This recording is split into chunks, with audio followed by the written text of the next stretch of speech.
रट एक भूवैज्ञानिक है। जंगल में शोध करते समय उसे एक जहरीले सांप ने काट लिया। रट बिना समय गवाए तुरंत अपना मोबाइल निकाला और मदद मांगने की कोशिश की, लेकिन घबराहट में उसका फोन हाथ से फिसलकर चट्टानों की दरार में गिर गया।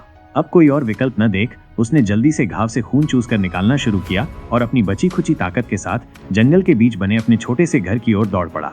उसे डर था कि अगर वो बेहोश हो गया तो कोई जंगली जानवर उसे अपना शिकार बना सकता है। जैसे जैसे समय बीता उसकी सांसें तेज होने लगी, शरीर सुन्न पड़ने लगा और देखते ही देखते उसकी आंखों के आगे अंधेरा छा गया। बेहोशी की हालत में उसे एहसास हुआ कि कोई उसकी झोपड़ी तक आया था, लेकिन जब उस व्यक्ति ने उसे देखा तो वो बिना कुछ कहे भाग गया। इधर कई दिनों से कोई संपर्क न होने पर उसकी मां ने सोशल मीडिया पर आखिरी विदाई संदेश पोस्ट किया और फिर उसका कोई अता पता नहीं चला। 3 हफ्ते बाद रट को अचानक होश आया। उसे नहीं पता था कि वो कितने दिनों तक बेहोश रहा, लेकिन जब उसने अपने शरीर को देखा तो वो हैरान रह गया, क्योंकि उसका घाव पूरी तरह भर चुका था। उसने सोचा कि शायद उसकी प्राथमिक चिकित्सा ने काम कर दिया होगा, लेकिन उसने फैसला किया कि वो अस्पताल जाकर अपनी पूरी जांच कराएगा। जैसे ही उसने अपनी कार की ओर देखा, वो धूल से ढकी हुई थी।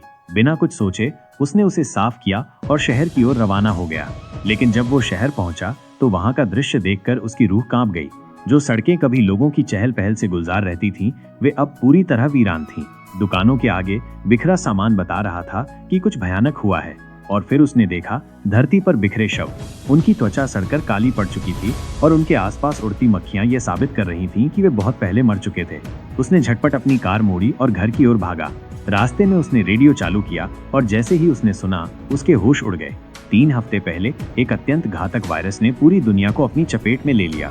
ये वायरस इतनी तेजी से फैला कि मानवता पूरी तरह समाप्त हो गई।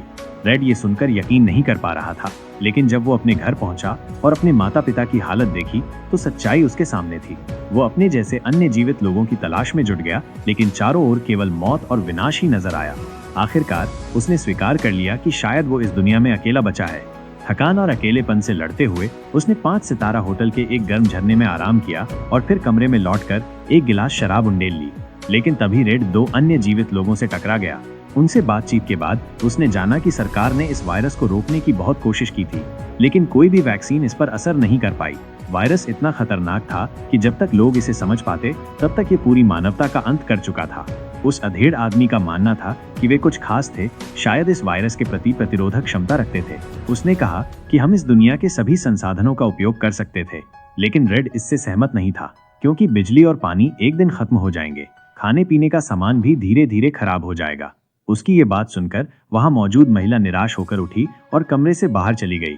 उसके साथी ने बताया कि ये महिला पहले ही अपने परिवार को खो चुकी थी और लंबे समय से आत्महत्या करने की सोच रही थी, लेकिन शायद उसकी उपस्थिति ही उसे अब तक जिंदा रखे हुए थी। रेड ने उसे अपने साथ चलने के लिए मनाने की कोशिश की, लेकिन पहले से ही मानसिक रूप से टूटी हुई वो महिला नहीं मानी। फिर रेड ने तय किया कि वो पहले अपने लिए एक सुरक्षित जगह बनाएगा और फिर उसे लेने लौटेगा। लेकिन उसके जाने के कुछ ही समय बाद होटल के भीतर से 2 गोली चलने की आवाज आई। अब वो फिर से अकेला रह गया था।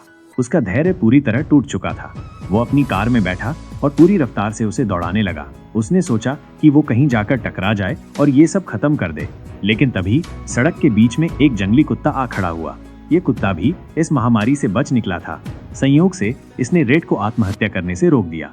फिर रेड उसे कुत्ते को अपने साथ रखने का फैसला किया और उसका नाम लक्की रखा। फिर उसने अपने अस्तित्व को सुनिश्चित करने के लिए लाइब्रेरी जाकर चिकित्सा, जल विद्युत व्यवस्था, खेती और अन्य जीवन रक्षक कौशल सीखने शुरू कर दिए। धीरे धीरे उसने इस नई दुनिया में सरवाइव करने का तरीका ढूंढ लिया। 1 साल तक वो और उसका कुत्ता एक दूसरे के सहारे जिंदा रहे। लेकिन जब रेड को इस जीवन शैली की आदत होने लगी, तभी एक दिन उसने दूर कहीं से उठता हुआ धुएं का गुबार देखा।